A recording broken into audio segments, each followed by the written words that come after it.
बोलो यीशु मसीह की जय। प्रभु यीशु मसीह आप सबको आशीष दे। मैं प्रोफेट सुमनदीप और आपका स्वागत है बिशप अमरदीप मिनिस्ट्री में।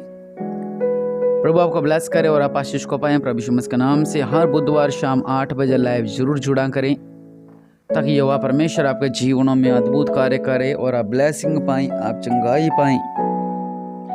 और आज एक खास टॉपिक में लेकर आया हूँ आपके लिए और निश्चय परमेश्वर आपके जीवन में अद्भुत कार्य करेगा इस वचन के द्वारा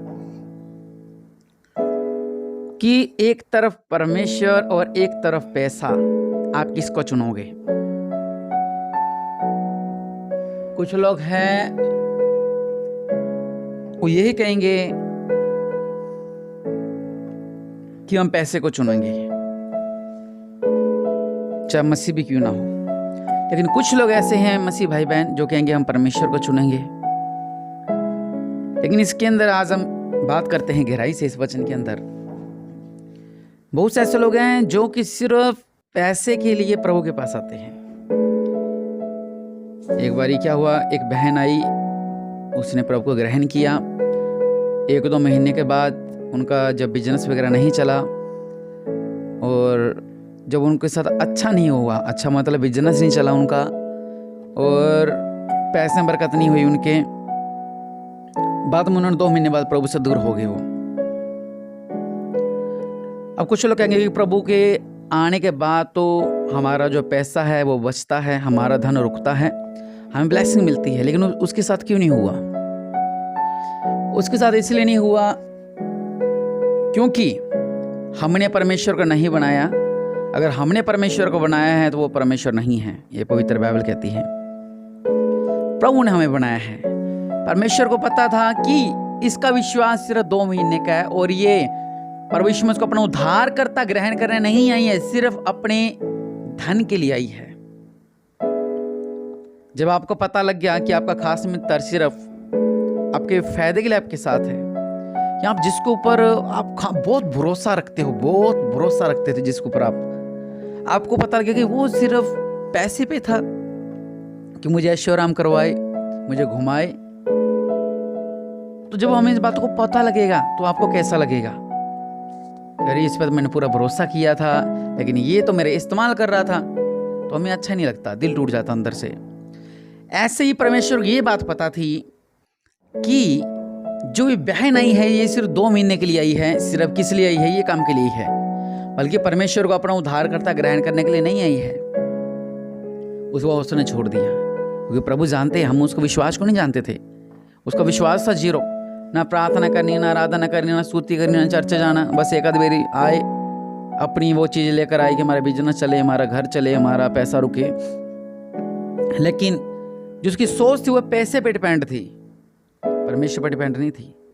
अगर आप भी इसी काम के लिए आते हैं कि मेरा धन बढ़े, ब्लेसिंग मिले, बिजनेस चले, तो परमेश्वर बढ़ाते हैं। लेकिन जो आपके मन के अंदर क्या है ये परमेश्वर जानते हैं। हालेलुया। आइए एक वचन की ओर चलते हैं। मरकुस 10 की 17 हम निकाल लेंगे बाइबल में से। यहाँ पे लिखा हुआ है, जब वह वहां से निकलकर मार्ग में जा रहा था तो एक मनुष्य उसके पास दौड़ता हुआ आया, उसके आगे घुटने टेककर उससे कहा, हे उत्तम गुरु, अनंत जीवन का अधिकारी होने के लिए मैं क्या करूं? हालेलुया। प्रभु यीशु मसीह ने क्या कहा? तू मुझे उत्तम क्यों कह रहा है? कोई उत्तम नहीं, केवल अर्थात एक परमेश्वर। हालेलुया। प्रभु कह रहे तू मुझे उत्तम क्यों कह रहा है? उत्तम मैं नहीं हूं, उत्तम एक ही है, वो है परमेश्वर। वो युवा परमेश्वर ने प्रभु यीशु मसीह को भेजा था। हालेलुया। तू मेरी आज्ञा को जानता है। हालेलुया। परमेश्वर क्या कह रहे हैं? तू मेरी आज्ञा को जानता है। उसने उससे कहा, हे गुरु, इन सब को लड़कपन से मानता आया हूं। किन चीजों को? प्रभु यीशु मसीह ने कहा कि तू मेरी आज्ञाओं को मान। और हम क्या कहते हैं? इन बातों को तो मैं बचपन से मानता आया हूँ, शुरू से मानता आया हूँ, हमें तो यही सिखाया गया है कि ये मत करना, ये मत करना, इन बातों को मैं जानता हूँ। हालेलुया। वचन कह रहा है,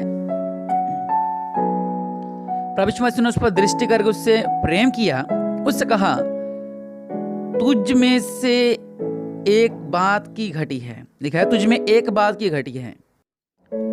हालेलुया। वो कह रहा कि मैं हर एक आज्ञा शुरू से मानता हूं। जैसे आप लोग कहते हो, जब हम कहते हैं विश्वास करो, विश्वास बहुत है पास्टर जी, बहुत विश्वास हमें। लेकिन वचन क्या कह रहा है?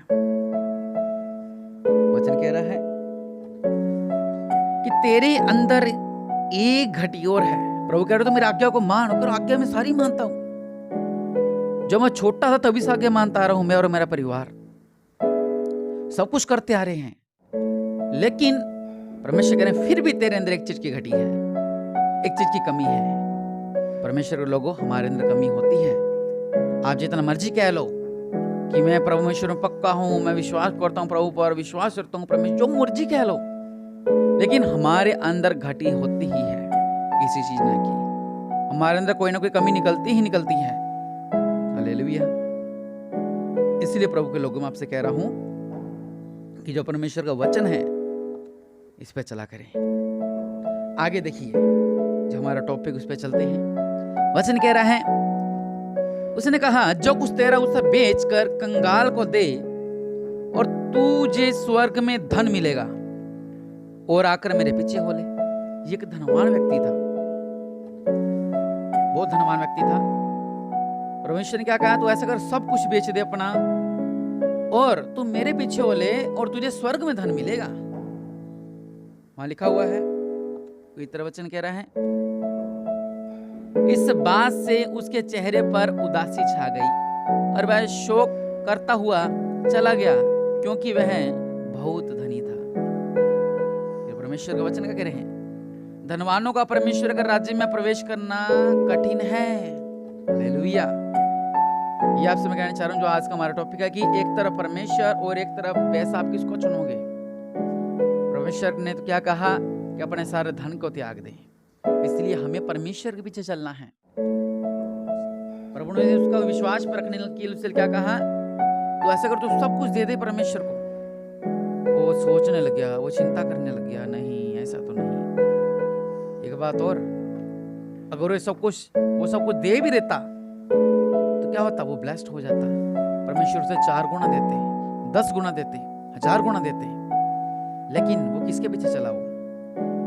वो वहां से उदास, उसका मुंह हो गया, परेशान हो गया, वो चला गया वहां से। परमेश्वर कह रहे हैं कि धनवानों का प्रवेश करना कठिन है। हालेलुया। इसलिए आप लोग परमेश्वर के पीछे चलें। जब आप प्रभु के पीछे चलोगे तो सब आशियां आपके पीछे पीछे पीछे भागती भागती आपको मिलेगी। कुछ लोग हैं जिनको मान लो किसी का कोई लोन पास हो गया 10 लाख का, या किसको कहीं से 10 लाख मिल गया, या किसको कुछ सिस्टम हो गया जो उनका पैसा अटका हुआ था उनको मिल गया, सालों साल से उनकी जमीन बिकी हुई थी उनको मिल गई। उसके बाद क्या करते हैं? उनके अंदर घमंड आ जाता है उन चीजों को, उस पैसे को देख के, लो जी आज ये चीज खरीदते हैं, आज ये चीज खरीदते हैं, आज ये चीज खरीदते हैं। फिर वो आगे वाले कुछ नहीं समझते। वो कहते हैं अरे तू कौन है? जिसने उनको पाला पोस कर बड़ा किया, उनको कुछ नहीं समझते। वो आखिरकार वो धन एक दिन तो खत्म होना ही होना है। आज नहीं तो 1 साल बाद खत्म होगा, साल अभी तो 2 साल बाद खत्म हो जाएगा, नहीं तो 3 साल बाद खत्म हो जाएगा। फिर आप क्या करोगे? इसलिए धनवानों का स्वर्ग राज्य में प्रवेश करना कठिन है। ये बात मैं आपसे समझा रहा हूं। इसलिए प्रभु के पीछे चलें। जिस नाप से आप नापते हो उसी नाप से आपके लिए नापा जाएगा। हालेलुया। क्योंकि परमेश्वर महान है। हम एक बात और है, कई बारी परमेश्वर में क्या रहते हैं, हम किस चर्च में जाते हैं। मैं बेंगलोर में था जब, तो मेरे पास कुछ पैसे थे। परमेश्वर का ये डाल दे, मैंने वो सारे पैसे डाल दिए। हालांकि मैं बाहर सिटी में था, मैंने वो डाल दिए। कई को परमेश्वर मैंने डाल, जब ऑफरिंग के समय परमेश्वर कह रहा है कि तू अपना सारा धन डाल दे। फिर वो सोचने लगता है, अगर मैंने सारा धन डाल दिया तो मैं घर कैसे जाऊंगा? लेकिन परमेश्वर हर एक चीज का प्रबंध करते हैं। हालेलुया। लेकिन हम वो स्टेप नहीं उठाते, वो कदम नहीं उठाते, और हम उस आशीष तक नहीं पहुंच पाते हैं। अगर ये वो सब कुछ दे देता लोगों को तो परमेश्वर इसको ब्लेस कर देता। हालेलुया। ये उद्धार हो जाता है, इसको उत्तम मिल जाता। हालेलुया। लेकिन नहीं, परमेश्वर धनवानों को देते हैं। प्रभु ने मान लो अगर आपका बिजनेस नहीं चल रहा था, प्रभु ने आपको दिया, आपका बिजनेस चला, आपका बिजनेस दौड़ा, सब कुछ अच्छा हुआ, लेकिन क्या हुआ? हालेलुया। लेकिन आखिरकार क्या हुआ? पैसा परमेश्वर नहीं बन सकता। हालेलुया। लोग पैसों का भगवान मान लेते हैं। पैसा पैसा पैसा पैसा पैसा, पैसा कब तक का है? वचन कह रहे हैं कि सीधा स्वर्ग में धन जोड़ अपना, कहीं नहीं कहा, सीधा बोला अपना धन स्वर्ग में जोड़। हालेलुया। ये सब कुछ बेच के और मेरे पीछे हो ले और तू स्वर्ग में धन जोड़। तो वो उदासी छा गई और वो चला गया। हमारे जीवन में ऐसा होता है कि मेरे कुछ ऐसी बातें हो जाती हैं, हम उदास हो जाते हैं, लेकिन हम प्रभु को पीछे चलना पसंद नहीं करते, बल्कि उस चीज के पीछे चलना पसंद करते हैं, उस धन के पीछे चलना पसंद करते हैं। इसलिए परमेश्वर धन देते हैं। जगह जगह पे लिखा हुआ है परमेश्वर ने इतना धन दिया, लोगों ने भंडार बनवा दिया, परमेश्वर ने बड़े बड़े गोदाम बनाए, लेकिन वो परमेश्वर के संग चलते थे। और जब परमेश्वर ने कहा दे दो, परमेश्वर को देते थे। हालेलुया। तो वो लोग स्वर्ग में भी धन जोड़ते हैं और धरती पर भी धन जोड़ते हैं। इसलिए हमें धन के पीछे नहीं बल्कि परमेश्वर के पीछे चलना है। हालेलुया। आकाश के पक्षियों को परमेश्वर खिलाते हैं, लेकिन आपकी कीमत उस पक्षी से कहीं ज्यादा है। इसलिए प्रभु के पीछे चले ताकि प्रभु आपके जीवन में अद्भुत कार्य करे और आप आशीष को पाए, ब्लेसिंग को पाए। हालेलुया। अपनी आंखों को बंद करें। अगर आपने आज तक ऐसे गलत काम किया, आप पैसे के पीछे चले, तो परमेश्वर से क्षमा मांगे, प्रभु मुझसे गलती होगी, मैं आपके पीछे चलना चाहता हूँ, मैं आपकी आराधना में चलना चाहता हूँ, प्रार्थना में चलना चाहता हूँ, सेवका में चलना चाहता हूँ। प्रभु मुझसे कोई भी गलती करना वो मुझे क्षमा करो मेरे पिता। हाँ, ये वचन आपके लिए ही है। आज प्रभु के आगे घुटने को टेकिए। ये प्रभु मैं धन के पीछे नहीं बल्कि आपके पीछे चलूंगा मेरे खुदा। आप महान हैं, आप राज्यों का राजा, आप प्रभु का प्रभु हैं, आप सर्वशक्तिमान हैं, आप दयालु हैं, आप अनुग्रहकारी हैं मेरे पिता। हम आपको धन्यवाद देते हैं, हम आपके आगे दंडवत करते हैं मेरे पिता। हम महान हैं मेरे पिता, आप सर्वशक्तिमान हैं मेरे पिता। दया करने वाले परमेश्वर, हम सब पे दया करो मेरे पिता। आपका अनुग्रह हम पर बना रहे मेरे पिता। सर्वशक्तिमान महान है मेरे पिता। और मेरे पिता परमेश्वर प्रभु जी, आज तक मेरे पिता अगर मैं धन के पीछे चला, आगे पीछे नहीं चला, तो मुझे माफ कीजिए मेरे पिता। मैं आपके पीछे चलूंगा मेरे पिता परमेश्वर प्रभु जी। और बहुत से ऐसे लोग हैं जो धन के पीछे अपने काम को, चर्च को छोड़ देते हैं, काम पर चले जाते हैं, ऐसी ऐसी बातें अपने जीवन में करते हैं। लेकिन परमेश्वर के लोगों, परमेश्वर आपके जीवन में अद्भुत कार्य करते हैं, परमेश्वर आपके जीवन में अद्भुत कार्य करते हैं। हालेलुया।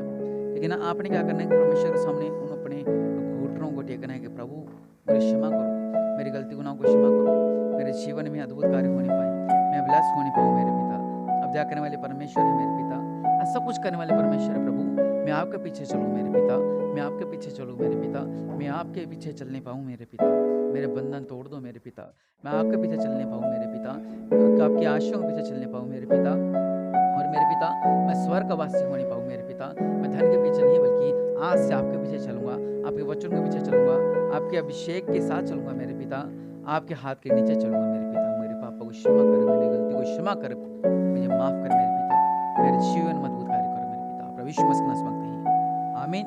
और निश्चय परमेश्वर ने आपके जीवन में अद्भुत कार्य किया। फिर से वो पाप मत करना, जैसे 38 साल के रोगी से परमेश्वर कहा था। और आज मैं आपसे कह रहा हूँ, और आप आशीष हूँ, ब्लेस्ड हूँ प्रभु यीशु मसीह के नाम से।